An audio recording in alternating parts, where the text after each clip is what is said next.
Shangyang. So wala na siguro inakop sa Mandawi.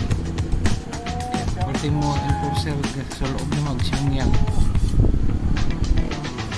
Tapos pagpadungan sa nako sa ibabaw, diha na po'y duha ka enforcer yapon sa team Mandawi.